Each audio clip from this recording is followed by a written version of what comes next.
사람을 만나는 일은 쉽습니다. 그러나 끝까지 내 편이 될 사람을 남기는 일은 아주 어렵습니다. 젊을 때의 나는 웃으며 다가오는 사람을 믿었습니다. 따뜻한 말, 공손한 태도, 몇 번의 식사와 술자리면 인연이 된다고 여겼지요. 하지만 오래 살아보니 알게 되었습니다. 사람은 말로 시작하지만 진짜는 시간이 드러낸다는 것을. 말은 속일 수 있어도 시간은 속일 수 없습니다. 그래서 나는 어느 순간부터 마음이 먼저 앞서갈 때마다 나 자신에게 이렇게 속삭였습니다. 말이 아니라 시간의 증거를 보라. 시간의 증거란 무엇일까요? 그것은 세 가지 장면으로 나타납니다. 첫째, 약속을 지키는가. 둘째, 위기 앞에서 태도가 무너지지 않는가. 셋째, 아무도 보지 않을 때 어떤 선택을 하는가.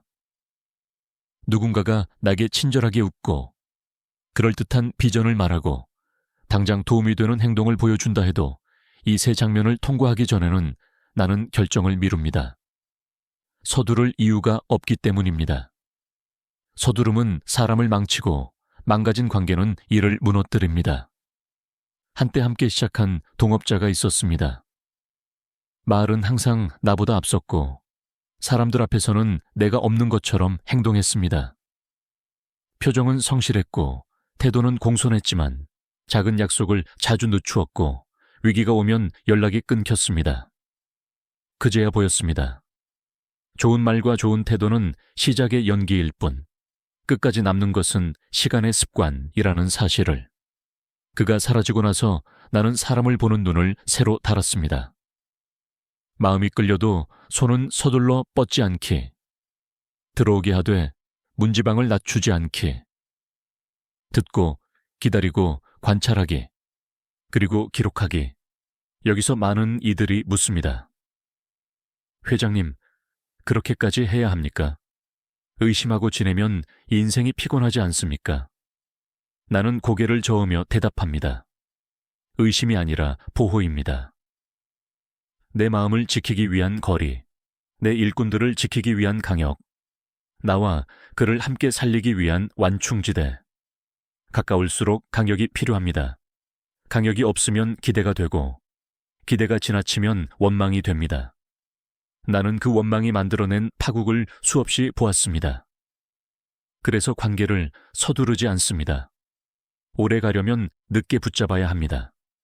서서히, 그러나 단단하게. 패턴을 바꾸기 위해 나는 세 가지 질문을 습관으로 만들었습니다. 첫째, 이 사람은 작은 약속을 꾸준히 지키는가? 고작 10분 일찍 오겠다는 말, 오늘 안에 보내겠다는 파일, 누구도 관심 두지 않는 자잘한 합의들을 소홀히 하지 않는가? 작은 약속을 가볍게 여기는 사람은 큰 약속 앞에서 반드시 흔들립니다. 둘째, 이 사람은 위기 속에서 어떤 표정을 짓는가? 불리해졌을 때, 손해를 감수해야 할 때, 책임이 무거워졌을 때, 말수가 줄고 움직임이 또렷해지는가? 아니면 변명과 계산으로 스스로를 빠져나가려 하는가? 셋째, 아무도 보지 않을 때 무엇을 하는가? 보고서에 드러나지 않는 공정, 이름이 남지 않는 수고, 누가 보지도 칭찬하지도 않는 미세한 정직을 선택하는가? 이 세 가지를 통해 나는 내 편을 가립니다. 내 편은 내 옆에 오래 서 있는 사람이 아니라 내 뒤에서 조용히 버티는 사람입니다. 박수 소리가 없을 때도, 이름이 오르지 않을 때도 작은 약속을 지키며 하루를 쌓는 사람. 그가 결국 거대한 일을 견딥니다. 반대로 내 편인 척하는 사람을 알아보는 일은 생각보다 단순합니다. 말을 자주 바꾸고 위기를 핑계로 삼고 남이 보지 않을 때 느슨해지는 사람. 그는 언젠가 반드시 관계의 바닥을 드러냅니다. 나는 그때를 기다립니다. 일부러 시험하지 않습니다. 다만 시간이 시험하도록 둡니다. 시간은 공정한 심판이니까요. 한 가지 오해를 풀고 싶습니다. 그럼 끝까지 마음을 열지 말라는 말입니까? 아닙니다. 밑돼 전부를 너무 빨리 주지 마십시오. 신뢰에도 쉼표가 필요합니다. 신뢰의 쉼표란 일단 맡기되 핵심은 내가 책임지는 것입니다. 자금의 마지막 단추, 품질의 최종 검사, 계약의 결정적 문구 같은 것들. 상대가 내 사람이 되는 과정에서 나는 그가 시간의 증거를 모을 기회를 줍니다. 성공의 과실을 나누기 전에 신뢰의 뿌리를 서로 내리도록 기다립니다. 그 기다림이 우리 둘을 함께 살립니다. 나는 사업을 항해에 자주 비유합니다. 바다가 배를 가라앉히지 않습니다. 배 안으로 물이 들어올 때 가라앉지요. 사람도 마찬가지입니다. 세상은 우리를 무너뜨리지 않습니다. 곁에 둔 사람이 우리 안으로 물을 들여올 때 배가 흔들립니다. 그래서 선장을 뽑을 때는 노를 젓는 팔인보다도 물이 새기 시작했을 때 양동이를 먼저 드는 사람인지 봐야 합니다. 비가 올 때 우산을 들고 달려오는 사람, 새벽에 불이 꺼졌을 때 조용히 스위치를 찾아 켜는 사람, 명단에 이름이 없어도 자리를 먼저 치우는 사람. 그가 내 편입니다. 지금 당신 곁의 사람을 떠올려 보십시오. 그가 최근 3개월 동안 지킨 작은 약속은 무엇입니까? 지난달 위기에서 보여준 작은 태도는 무엇이었습니까? 누구도 모를 때 택한 작은 정직은 무엇이었습니까? 이 세 가지 작은 것이 모여 큰 증거를 만듭니다. 내 평생의 경험으로 말하자면 작은 증거가 없는 사람에게 큰 일을 맡기면 반드시 큰 구멍이 납니다. 반대로 작은 증거를 꾸준히 쌓는 사람에게 큰 일을 맡기면 언젠가 그는 큰 사람으로 자랍니다.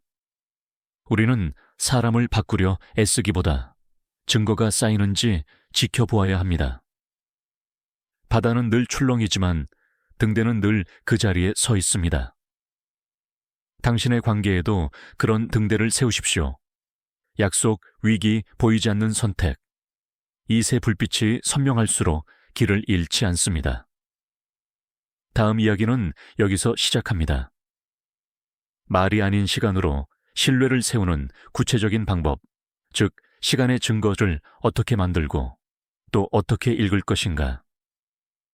당신의 일상에 바로 적용할 수 있는 체크리스트와 기록법을 펼쳐 보이겠습니다. 오래가는 인연, 조용히 강한 팀, 끝까지 내 편을 남기는 기술의 핵심입니다. 젊은 시절에 나는 누구보다 건강에 자신이 있었습니다.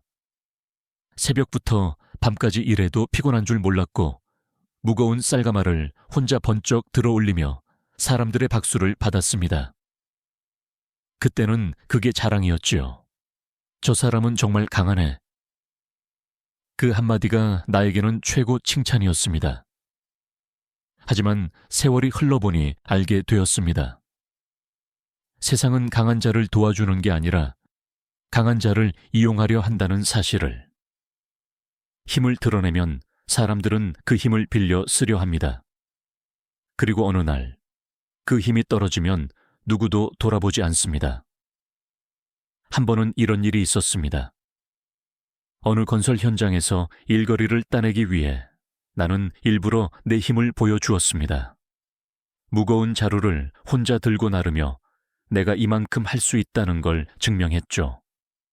그 모습을 본 현장 관리자가 피식 웃으며 이렇게 말했습니다. 젊은 친구, 힘은 좋은데 너무 앞서면 금방 고장나. 그 말이 가슴을 때렸습니다. 그때 깨달았습니다. 세상은 힘을 자랑하는 사람을 존경하지 않습니다. 대신 그 힘을 조용히 쓰는 사람을 신뢰합니다. 그날 이후 나는 전략을 바꾸었습니다. 굳이 힘을 내세우지 않았습니다. 때로는 일부러 천천히 움직였고 약한 척하기도 했습니다. 그런데 신기한 일이 일어났습니다. 사람들은 나를 건강한 젊은이라고 부르지 않고 믿을 만한 사람이라 불렀습니다. 일감도 더 들어왔고 동료들도 경쟁자가 아닌 동지가 되어 주었습니다. 강한 사람 옆에는 늘 질투가 몰려오지만 겸손한 사람 옆에는 신뢰가 쌓이기 시작했습니다. 건강을 감추는 것은 거짓이 아닙니다. 그건 나를 오래가게 하는 지혜의 포장입니다. 자신의 힘을 내세우는 사람은 단거리 선수처럼 빠르게 달리지만 힘을 감추는 사람은 장거리 마라톤 선수처럼 오래 달립니다. 삶은 장거리 경기입니다. 처음부터 전력을 다하면 중간에 쓰러집니다. 나는 그걸 몸으로 배웠습니다. 그 이후로 나는 아들들에게 이렇게 말했습니다. 건강을 자랑하지 마라. 자랑하는 순간 세상이 그 건강을 소모하기 시작한다. 몸이 튼튼하다고 젊다고 떠벌릴 필요 없습니다. 진짜 건강은 조용히 쌓이고 보이지 않게 단단해집니다. 근육은 보여주면 타인의 시선에 휘둘리지만 내면의 체력은 보여주지 않아도 스스로를 지켜줍니다. 나는 때로 일부러 못하는 척 했습니다. 무거운 짐을 들 때 이건 나 혼자 하기엔 무겁군요. 그 말을 하면 누군가 도와줍니다. 그 순간 관계가 생기고 협력이 시작됩니다. 사람들은 자신이 도와준 사람을 오래 기억합니다. 건강을 감춘다는 것은 단순히 힘을 숨기는 게 아닙니다. 그건 사람의 마음을 여는 기술이기도 합니다. 요즘 세상은 보여주는 시대입니다. 운동을 하면 몸 사진부터 올리고 조금만 좋아져도 자랑해야 직성이 풀립니다. 그러나 그 자랑은 오래가지 않습니다. 몸은 쉬어야 단단해지고 숨겨진 힘은 위기에서 진가를 발휘합니다. 나는 젊은 후배들에게 이렇게 조언합니다. 건강은 자산이지만 그 자산을 함부로 노출시키지 마라. 자랑은 순식간에 당신을 빚쟁이로 만든다. 기대는 생기지만 여유는 사라진다. 당신이 조용히 일할 때 사람들은 불안해합니다. 저 사람은 뭐 하는 거지? 하지만 결국 그런 사람만이 끝까지 남습니다. 세상은 떠들썩한 사람보다 조용히 일하는 사람을 더 오래 신뢰합니다. 나는 어느 순간 이런 생각을 하게 되었습니다. 진짜 강함이란 아무도 모르게 단단해지는 것이다. 폭풍 속에서도 소리내지 않는 바위처럼 몸은 아파도 표정을 숨기고 지쳐도 묵묵히 걸어가는 사람. 그가 진짜 강한 사람입니다. 건강을 감춘다는 것은 약함이 아닙니다. 그건 자신을 관리하는 법이며 세상을 버티는 기술입니다. 몸을 자랑하면 세상은 당신을 시험하고 몸을 감추면 세상은 당신을 지켜줍니다. 다음 이야기는 돈에 관한 것입니다. 돈을 드러낼수록 사람의 본성이 드러나고 돈을 감출수록 진심이 남습니다. 나는 그것을 빈손의 지혜라 부릅니다. 이제 그 이야기를 해봅시다. 사람은 돈 앞에서 본색이 드러납니다. 말이 아무리 고상하고 태도가 아무리 겸손해도 돈을 사이에 두면 마음의 결이 드러납니다. 그래서 나는 젊은 시절부터 돈을 시험의 도구가 아니라 관찰의 거울로 삼았습니다. 처음 쌀가게를 성공적으로 운영했을 때였습니다. 며칠 만에 장부에 남는 돈이 쌓였고 그제야 세상이 나를 다르게 대하기 시작했습니다. 예전엔 눈길도 주지 않던 사람들이 웃으며 다가왔습니다. 형님, 밥 한 끼 합시다. 그들의 눈빛엔 반가움보다 계산이 있었습니다. 그때 알았습니다. 돈이 생기면 세상이 변하는 게 아니라 사람의 시선이 바뀐다는 것을. 그 후로 나는 빈손의 전략을 쓰기 시작했습니다. 지갑에는 늘 낡은 지폐 몇 장만 넣고 다녔고 옷은 일부러 헐렁하고 낡은 것을 입었습니다. 겉모습은 가난했지만 마음은 단단했습니다. 그러자 놀라운 변화가 일어났습니다. 내 곁에 남는 사람들의 얼굴이 달라졌습니다. 그들은 내 돈이 아니라 내 말을 들었습니다. 내 지갑이 아니라 내 신뢰를 보았습니다. 그때 깨달았습니다. 드러내면 들끓고 숨기면 진심이 남는다는 것을. 돈을 감춘다는 건 거짓이 아닙니다. 그건 지키는 기술입니다. 나는 큰 협상 테이블에서도 늘 이렇게 말했습니다. 우린 지금도 빠듯합니다. 그 한마디면 상대방은 긴장을 풀고 오히려 양보했습니다. 돈을 숨긴다는 건 속이는 게 아니라 상대를 방심시켜 신뢰의 균형을 만드는 일입니다. 세상은 이상한 구조를 가지고 있습니다. 부자라고 말하면 더 많은 걸 빼앗으려 들고, 가난하다고 말하면 오히려 도와주려 합니다. 나는 그 심리를 이용했습니다. 겉으론 부족하게, 속으론 단단하게. 그 자세가 나를 지켜주었고 수많은 협상과 거래에서 회사를 살렸습니다. 한 번은 이런 일이 있었습니다. 한 거래처가 나를 시험하려 했습니다. 회장님, 솔직히 이건 버거운 규모 아닙니까?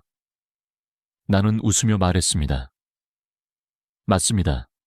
버겁습니다. 하지만 견디는 건 자신 있습니다. 그 말 한마디에 상대의 눈빛이 변했습니다. 돈의 크기보다 사람의 신용이 크다는 걸 그들도 느꼈던 겁니다. 돈은 흐르는 물과 같습니다. 흐르지 않으면 썩고 너무 드러나면 증발합니다. 진짜 부자는 돈을 움직이되 소리 없이 움직입니다. 보여주지 않고 과시하지 않고 흘려보냅니다. 나는 내 자식들에게도 이렇게 말했습니다. 돈을 자랑하면 사람을 잃고 돈을 숨기면 사람을 얻는다. 돈이란 관계의 거울이자 마음의 시험지입니다. 나는 수없이 많은 사람을 만났습니다.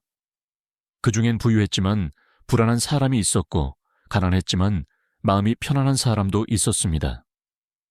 돈이 많다고 평안한 게 아니고 가난하다고 불행한 것도 아닙니다. 문제는 돈의 위치입니다. 돈이 내 위에 있느냐, 내 아래에 있느냐, 그 차이가 인생의 무게를 가릅니다. 돈을 감춘다는 것은 돈을 통제한다는 뜻입니다. 내가 돈을 지배하지 않았으면 돈이 나를 지배합니다. 겉으론 검소하게 보여도 속으론 원칙을 지키며 움직이는 사람. 그가 진짜 부자입니다. 나는 인생에서 3번 크게 무너질 뻔한 위기를 겪었습니다. 그때마다 나를 지켜준 건 돈이 아니라 신뢰였습니다. 돈은 쓸수록 줄지만 신뢰는 쓸수록 커집니다. 그래서 나는 손해를 보더라도 신용을 먼저 지켰습니다. 그 신용이 다시 기회를 불러왔고 그 기회가 회사를 다시 일으켰습니다. 나는 지금도 후배들에게 말합니다. 돈을 감추는 건 두려움이 아니라 지혜다. 있는 걸 모두 보여주면 세상은 그걸 시험한다. 그러나 감추면 세상은 당신의 진심을 시험한다. 돈을 드러내는 순간 사람들은 당신을 계산하기 시작합니다. 하지만 돈을 감추면 사람들은 당신을 존중하기 시작합니다. 그게 빈손의 역설입니다. 다음 이야기는 사람의 얼굴 뒤에 감춰진 마음에 관한 것입니다. 겉모습은 언제나 아름답지만 진짜는 시간이 드러냅니다. 이제 우리는 겉모습에 속지 않는 법을 이야기해야 합니다. 나는 평생 동안 수많은 사람을 만났다. 그 중에는 말이 부드럽고 옷차림이 단정하며 겉보기엔 믿음직스러운 이들이 있었다. 하지만 이상하지 않은가? 가장 깔끔하고 성실해 보이던 그들 중 일부가 가장 큰 배신을 남겼다. 그래서 나는 깨달았다. 겉모습은 신뢰의 근거가 아니라 시험의 전주곡이라는 것을. 한 번은 이런 일이 있었다. 나는 한 직원에게 중요한 거래를 맡겼다. 그는 언제나 인사를 잘했고 보고서도 깔끔하게 썼으며 언제나 예, 회장님하고 고개를 숙였다. 나는 그가 회사의 미래를 짊어질 인재라 믿었다. 하지만 어느 날 그가 관리하던 돈이 사라졌다. 처음엔 믿을 수 없었다. 나중에 확인해보니 그는 오랫동안 조용히 돈을 빼돌리고 있었다. 그때 느꼈다. 차라리 거칠고 투박한 사람이었더라면 덜 믿었을 텐데. 그날 이후 나는 마음을 고쳐먹었다. 사람을 너무 빨리 내 편이라 여기지 말자고. 겉모습은 참고 사항일 뿐 진짜는 시간이 드러내는 법이다. 나는 이후 어떤 사람을 만나든 세 단계를 지켰다. 첫째, 관찰하라. 그의 말보다 행동을, 그의 친절보다 일관성을 보라. 둘째, 지연하라. 아무리 마음이 앞서도 결정은 미루고 시간을 통과한 뒤에야 믿음을 준다.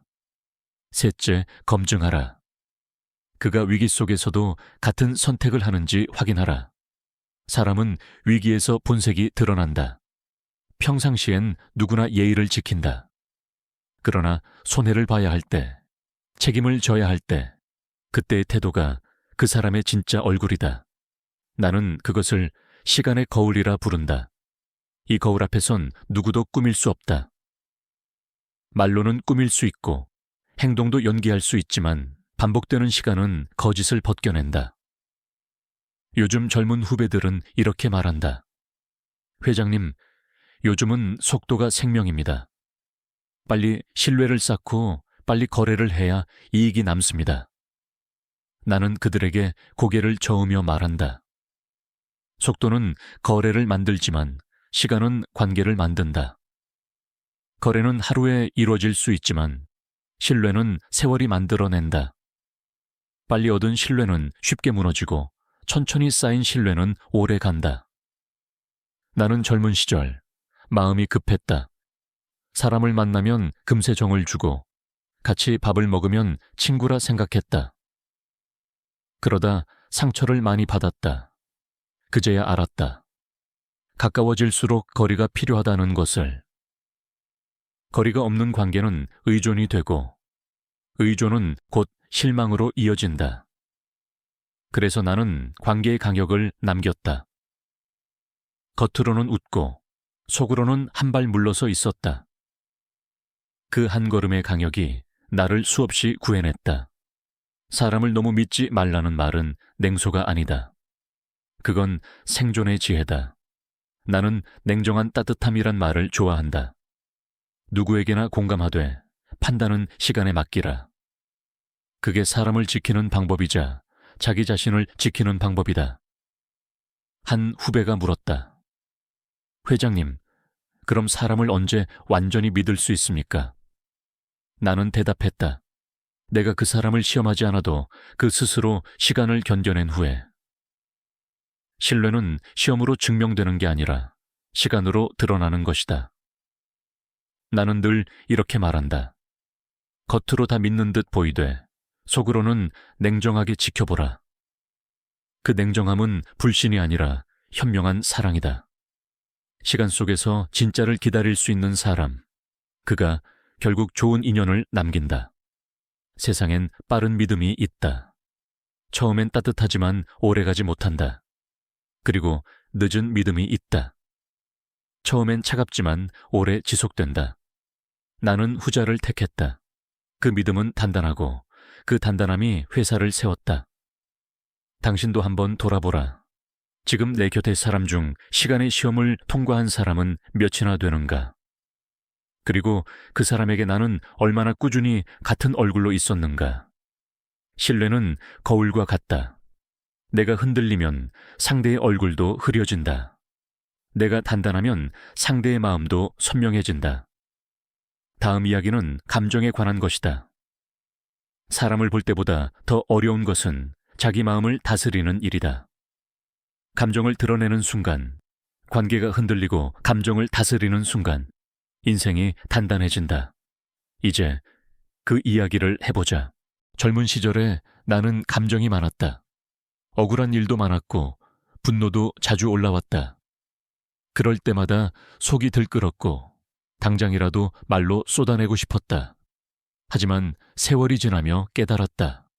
감정을 바로 드러내는 건 용기가 아니라 실수일 수 있다는 걸. 특히 많은 사람 앞에 서야 하는 위치라면 감정 하나가 무게가 되고 방향이 된다. 한 번은 외국 업체와의 큰 계약이 걸린 협상이 있었다. 상대는 교묘했다. 우리의 사정을 들춰내며 압박을 넣었고 회의장은 무거운 침묵으로 가득 찼다. 내 안에서는 분노가 솟구쳤다. 이 자식들, 우릴 무시하나. 손톱이 살을 파고들 정도로 주먹을 쥐었다. 하지만 그때 알았다. 지금 내가 입을 열면 이건 싸움이 된다.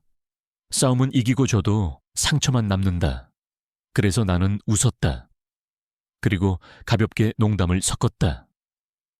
그 한마디에 분위기가 풀렸고 상대의 긴장이 무너졌다. 결국 우리는 계약을 따냈다. 그날 이후 나는 결심했다. 감정을 다스리는 사람만이 상황을 이긴다. 감정을 삼킨다는 건 거짓이 아니라 절제다.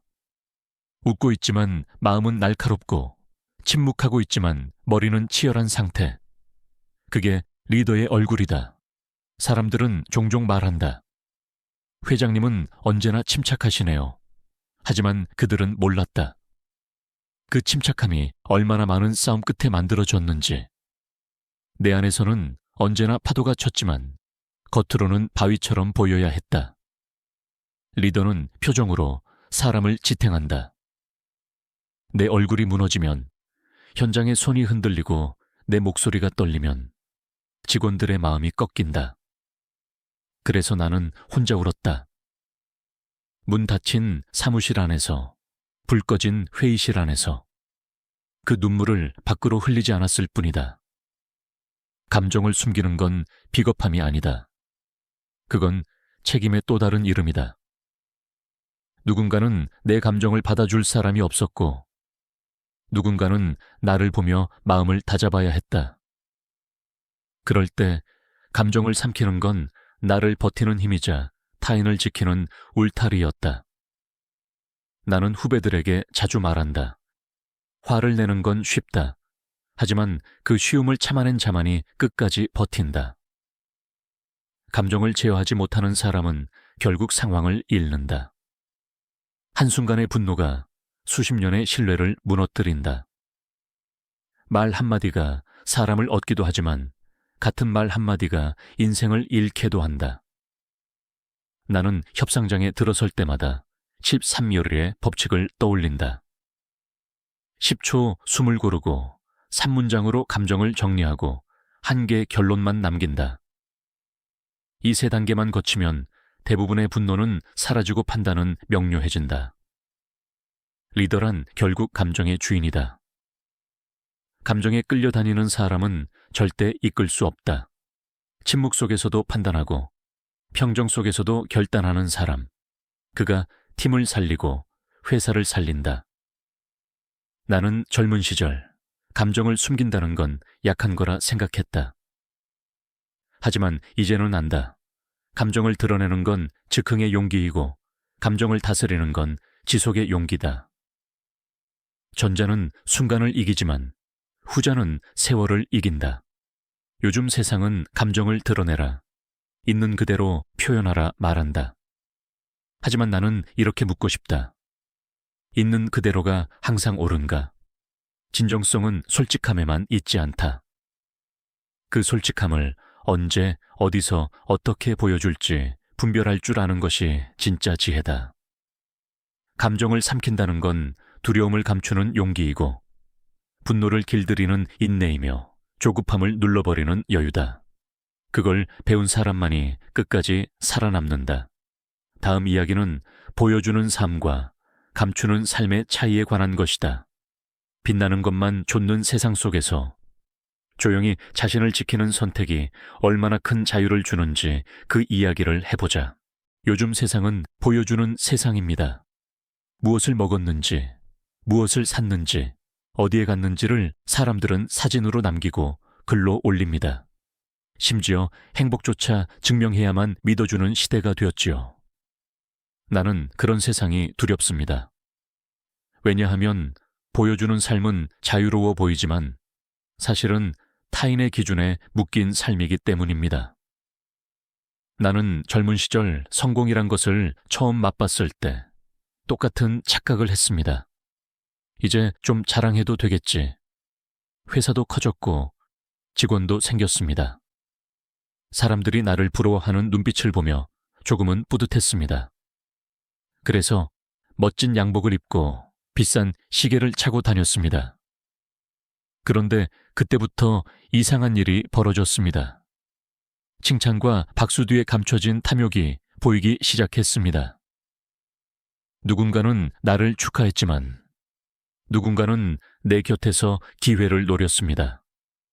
누군가는 나의 성공을 응원했지만 누군가는 나의 자리에서 자신을 상상했습니다. 그때 깨달았습니다. 보여주는 순간 세상은 나를 시험하기 시작한다. 그래서 나는 감추는 삶을 택했습니다. 성공해도 담담하게, 돈이 생겨도 검소하게. 일부러 낡은 양복을 입고 회사도 화려하지 않게 유지했습니다. 처음엔 직원들도 이해하지 못했습니다.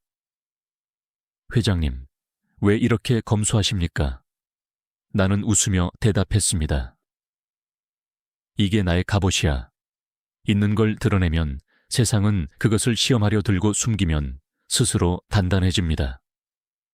과시는 나를 얇게 만들지만 절제는 나를 두껍게 만듭니다. 화려한 삶은 눈부시지만 오래가지 못합니다. 조용한 삶은 평범하지만 오래 버팁니다. 나는 요즘의 젊은이들을 보면 안타깝습니다. 몸이 좋아지면 사진부터 찍고 새 차를 사면 바로 올립니다. 그렇게 보여주는 습관은 점점 자신을 밖으로 밀어냅니다. 남이 좋아할 것만을 선택하고 자신이 진짜 원하는 것은 잃어버립니다. 결국 삶이 피곤해지고 마음이 텅 비어버리지요. 나는 그런 사람을 너무 많이 봤습니다. 겉은 빛났지만 안은 이미 지쳐있던 사람들. 감추는 삶은 거짓이 아닙니다. 그건 자기 자신을 지키는 방법입니다. 세상은 화려함을 원하지만 삶은 지속을 원합니다.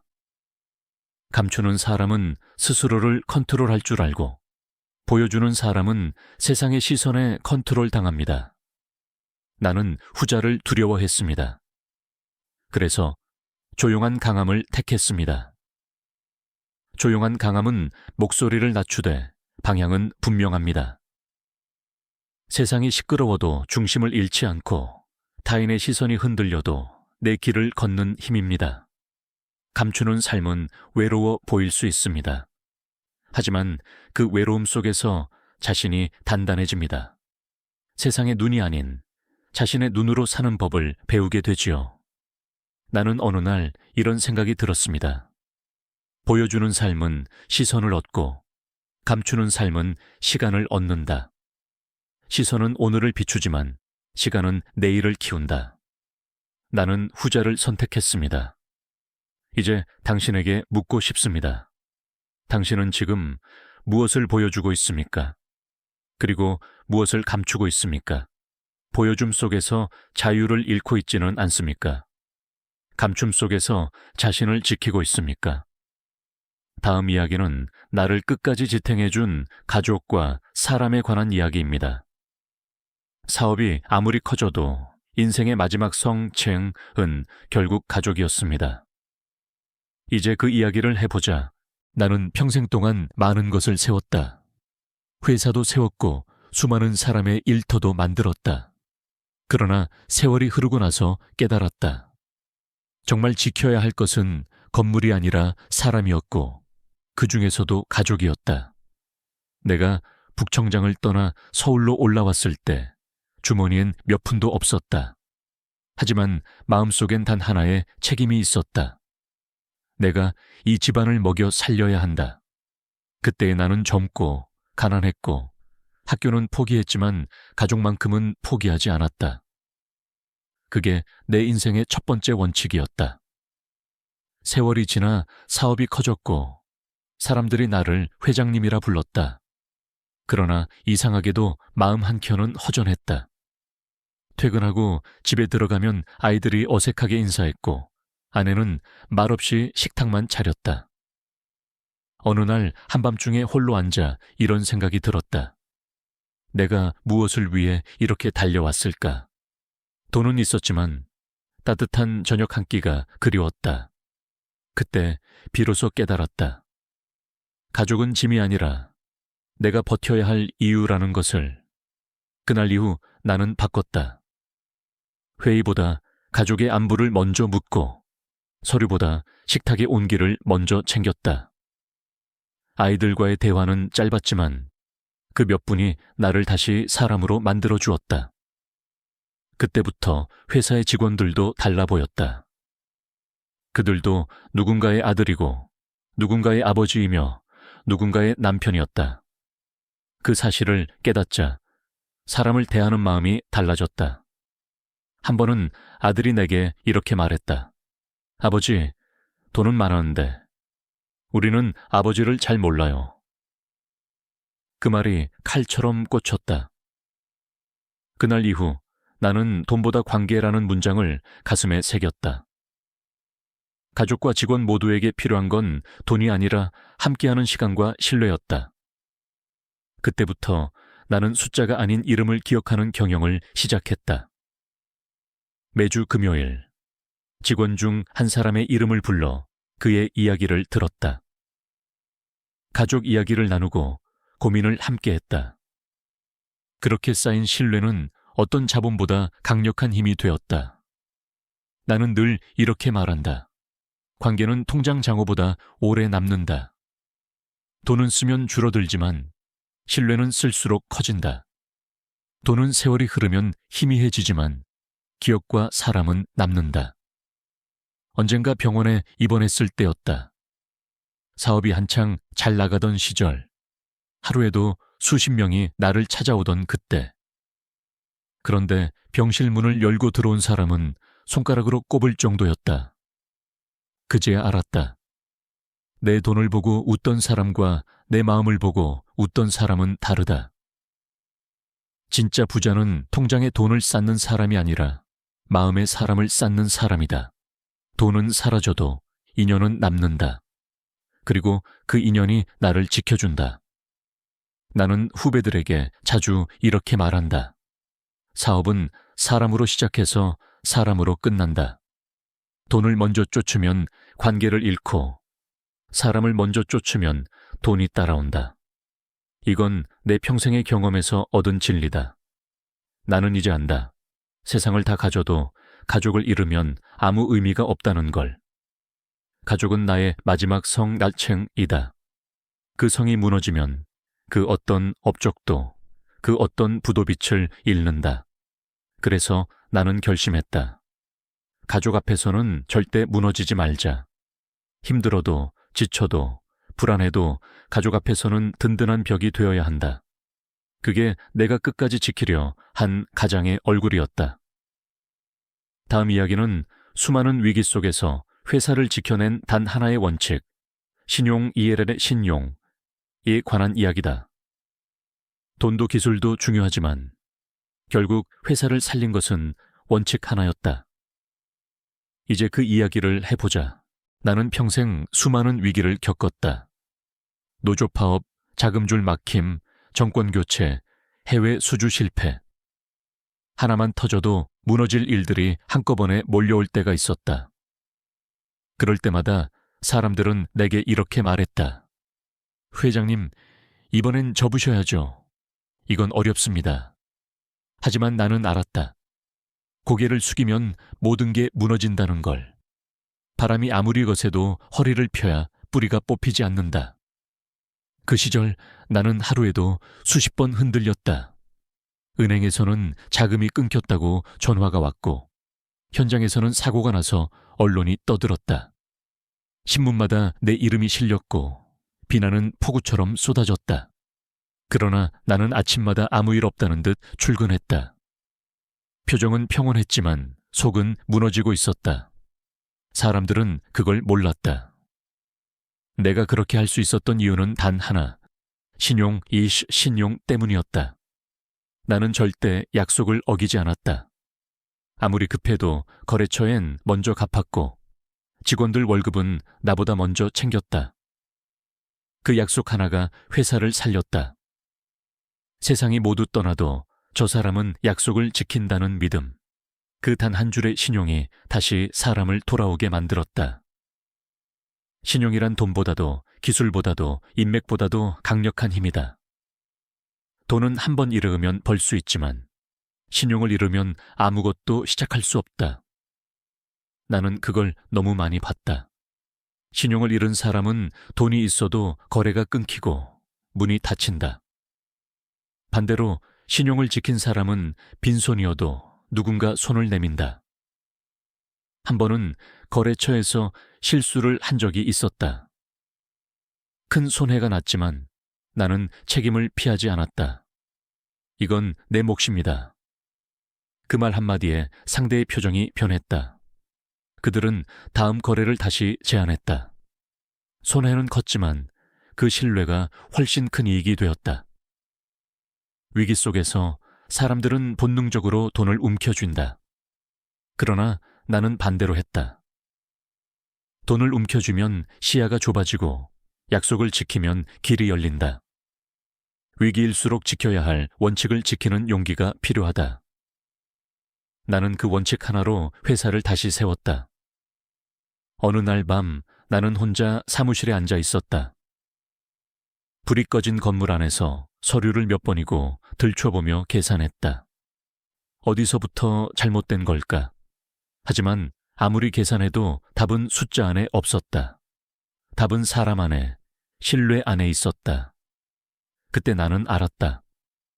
회사를 지키는 건 자금이 아니라 신용이다. 신용을 지키는 일은 때로 손해처럼 보인다. 하지만 그것이 결국 회사를 살리고 사람을 모으고 나를 단단하게 만든다.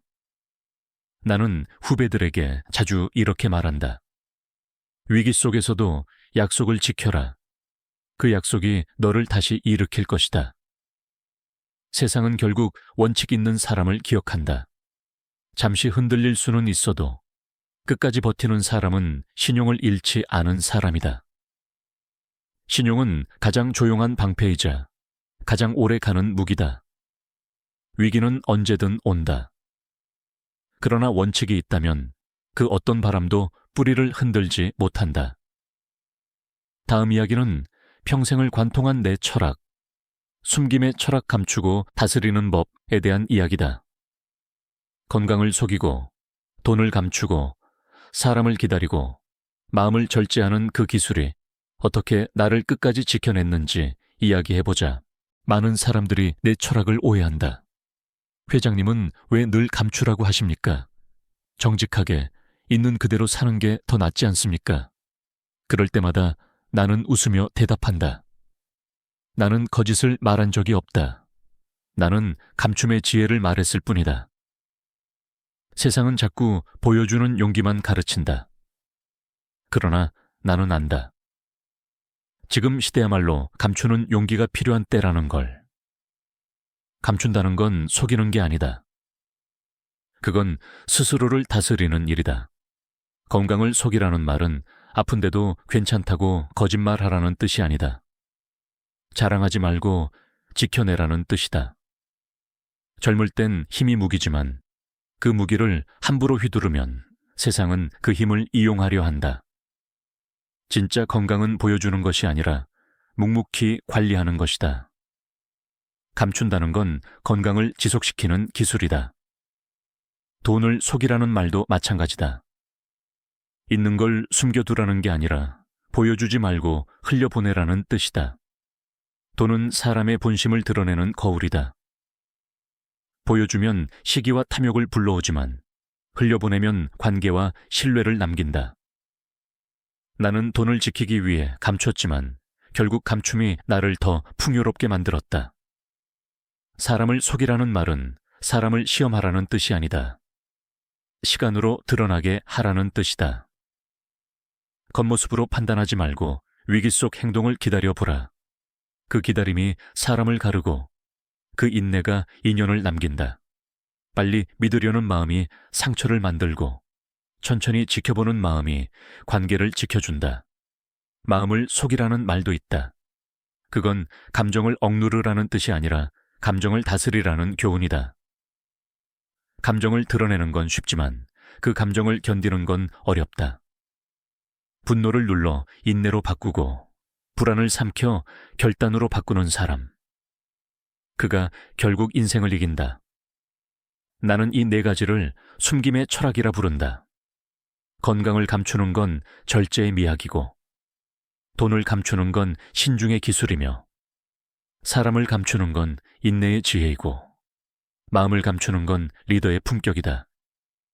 이 네 가지가 어우러질 때 인생은 단단해지고 오래간다. 요즘 사람들은 너무 쉽게 무너진다. 쉽게 화내고 쉽게 지치고 쉽게 떠난다. 그건 보여주느라 힘을 다 써버렸기 때문이다. 자신을 증명하느라 에너지를 낭비한 것이다. 보여주는 삶은 빠르게 타오르지만 감추는 삶은 길게 지속된다. 나는 후자를 택했다. 그게 내 철학이고 내 생존법이었다. 사람들은 내게 물었다. 회장님, 그렇게 감추고 사는 게 외롭지 않습니까? 나는 대답했다. 외롭지만 무너지지 않는다. 외로움은 나를 단련시켰고 감춤은 나를 보호했다. 세상은 화려함을 기억하지만 나는 묵묵함이 남긴 결과를 믿는다. 진짜 감추는 사람은 두려워서 숨지 않는다. 그는 알고 있다. 보여주는 순간부터 세상이 그를 시험하기 시작한다는 걸. 그래서 드러내지 않고 대신 다스린다. 감추는 사람은 흔들려도 부러지지 않는다. 그는 조용히 싸우고 말없이 이긴다. 나는 인생을 걸어오며 수없이 속고 수없이 넘어지고 수없이 다시 일어났다. 그 과정에서 깨달았다. 감추는 자가 결국 살아남는다. 감추는 건 거짓이 아니라 스스로를 보호하는 침묵의 갑옷이다. 다음 이야기는 이 철학의 결론이다. 인생의 마지막에서 내가 깨달은 진리, 끝까지 지켜내는 힘에 대해 말하고 싶다. 보여주는 용기가 아니라 끝까지 지켜내는 힘이 진짜 인생을 완성시킨다. 나는 이제 거의 모든 길을 걸어왔다. 산을 넘고 강을 건너 수없이 쓰러지고 또 일어서며 여기까지 왔다. 사람들은 말한다. 회장님은 많은 걸 이루셨습니다. 그러나 나는 안다. 내가 끝까지 지키려 했던 것은 돈도 명예도 회사도 아니었다. 바로 나 자신이었다. 겉으로는 강해야 했다. 하지만 속은 매일 흔들렸다. 누구에게도 보이지 않는 싸움이 있었다. 그 싸움은 화려한 회의실이 아니라 깜깜한 새벽에 사무실 안에서 벌어졌다. 수많은 불안과 두려움을 나는 감추고 견디며 버텼다. 그것이 내가 배운 마지막 철학이었다. 보여주는 용기보다 지켜내는 힘이 더 위대하다는 것. 젊을 때는 몸으로 밀어붙였다. 안 된다는 말을 들으면 더 세게 나갔다. 그러나 세월이 지나 몸이 마음을 따라주지 않게 되자 나는 깨달았다. 이제 싸움의 무기는 근육이 아니라 의지라는 것을. 그 의지는 조용했고 묵직했다. 누구도 알아주지 않았지만 그 조용한 결단들이 내 회사를, 내 인생을 지켜냈다. 건강을 자랑하지 않고 지켜냈고 가족을 위해 약한 모습을 숨겼으며 사람을 너무 믿지 않고 기다렸고 감정을 드러내지 않음으로써 의지를 다졌다. 그 모든 감춤이 나를 무너지지 않게 했다. 사람들은 나를 강하다고 말했다. 하지만 나는 알고 있었다. 그건 강함이 아니라 절실함의 다른 이름이었다. 세상은 끊임없이 우리를 흔든다. 누구나 한 번쯤은 무너질 위기를 맞는다. 그때 필요한 건 화려한 말이나 기술이 아니다. 끝까지 버티게 만드는 한 줄의 원칙, 그리고 지켜야 할 얼굴이다. 그 얼굴이 무너지면 모든 게 흔들린다. 나는 그 얼굴을 지키기 위해 수없이 울었고 울면서도 다시 웃었다. 사람들은 자꾸 나에게 물었다. 회장님, 어떻게 그 많은 위기를 견디셨습니까? 나는 대답했다. 버텼으니까요. 그들은 고개를 끄덕였지만 그 버팀의 의미를 다 이해하진 못했다. 버틴다는 건 단순히 참는 게 아니다. 그건 지켜야 할 것을 끝까지 붙드는 일이다. 나는 죽음을 앞두고도 웃으며 이렇게 말했다. 나는 수염 우우에서 유를 만든 사람이다. 다시 태어난다 해도 똑같이 살 자신이 있다. 그 말엔 내 철학이 전부 담겨 있다. 세상이 나를 시험할 때마다 나는 보여주는 대신 지켜내는 걸 선택했다. 보여주는 건 멋있어 보일 수 있다. 하지만 끝까지 지켜내는 건 진짜 단단한 사람만이 할 수 있는 일이다. 지금 이 말을 듣고 있는 당신에게 묻고 싶다. 당신은 지금 무엇을 드러내고 있는가? 그리고 무엇을 지켜내고 있는가? 사람은 보여주는 순간 박수를 받을 수 있지만 지켜내는 사람만이 존경을 남긴다. 인생은 결국 드러내는 용기가 아니라 끝까지 지켜내는 힘이다. 화려함은 잊히지만 묵묵함은 남는다. 빛나는 순간보다 흔들리지 않는 시간이 진짜 당신의 운명을 만든다. 누구도 준비하지 못한 이 길 위에서 당신만은 끝까지 준비된 사람으로 서길 바란다. 그럴 때 인생은 비로소 당신의 편이 되어줄 것이다. 정주영의 마지막 철학. 지켜내는 힘.